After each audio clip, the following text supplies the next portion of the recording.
Hello guys, it's your Ow, Jelly Ow. At dahil rest day ng person today, samahan niyo akong pumunta sa Puricos Cabin Resort. Tara. Opa! Entrance pa lang, mapapaaw ka na talaga sa ganda ng place na to. Actually, pangalawang punta ko na dito. Masasabi ko na one of my favorite place ko na tong Puricos dahil nakaka-relax talaga.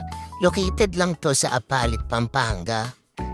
Unang punta ko dito, kasama ko family and friends, kaya ito yung kinuha naming cabin. Ang laki, diba? Sobrang perfect ng cabin na to, lalo kung madami kayo. Ito naman yung likod ng cabin, may tambayan and jacuzzi, sarap mag-emote dyan mamaya, eme. Ito naman yung second floor, may veranda. Pwede din tumambay, mamimili ka na lang ng trip mo at nandito na rin yung mga rooms.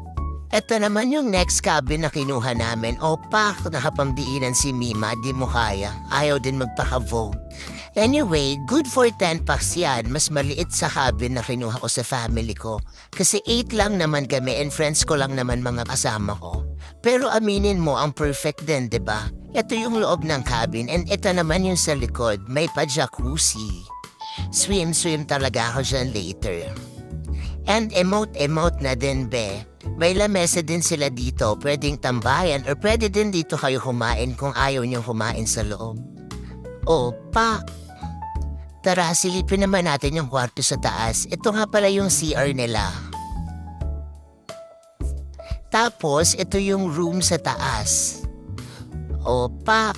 Huwag kayo malito. Alam ko kung saan kayo nakatingin. Eme, ayan. Akyat tayo sa taas. And tadan! Meron silang 2 kama. Madami din silang extra bed sa baba. Tapos may mga towel. Tissue na din sila, Mima. Perfect.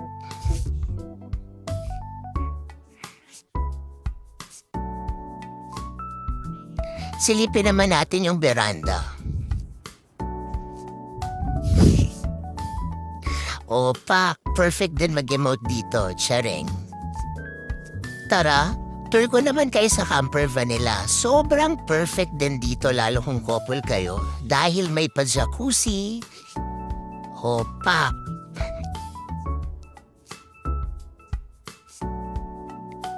And ito naman yung camper van nila.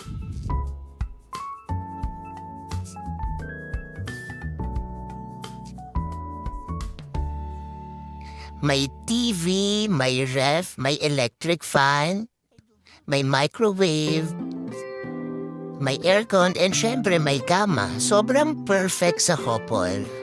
Pwede din i-celebrate dito yung monthsary, anniversary, birthday, and kung anong okasyon yung gusto nyo. And sa mga katropa natin dyan, meron din silang billiards. Ayan, naglalaro yung mga friendship natin. Hi naman kayo dyan. Hi kayo sa vlog ko, Jerson, Alon, Boom, Rufa, AJ. And meron din silang ATV. At hindi lang yan, meron din silang playground para sa mga bagets. Court para sa mga mahilig mag-basketball. Ito naman yung ginawa namin dito sa Puricos, nag-bonfire, and syempre hindi mawawala ang karaoke.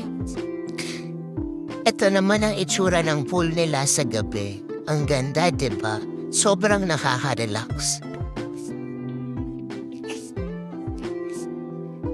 After namin mag-bonfire, kumuha kami ng pwesto sa gilid ng pool para mag-chill. Alam nyo na, hindi buo ang gabi pag walang correct. Ayun na nga. Hindi rin buo ang gabi kung hindi kami lulubog sa pool. Hello guys! Okay ba tayo dyan? Kaway-kaway naman kayo dyan sa vlog ko, guys. At syempre, sinulit namin yung pagpunta dito sa Puricos.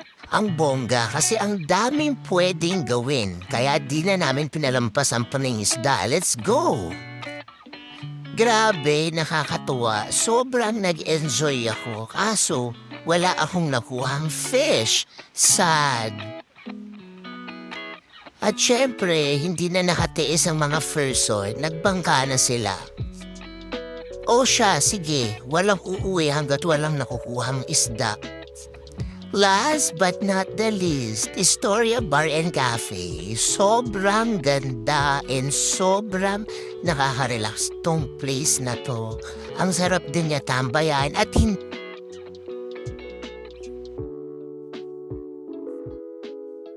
And syempre, bago kami umuwi, dito na din kami nag-lunch. Hi Alon, masarap ba yung chicken and fries? Masarap nga, hindi na siya nakapagsalita.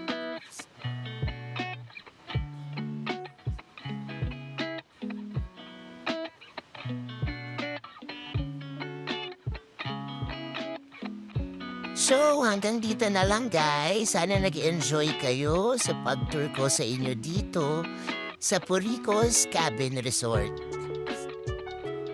Bye-bye!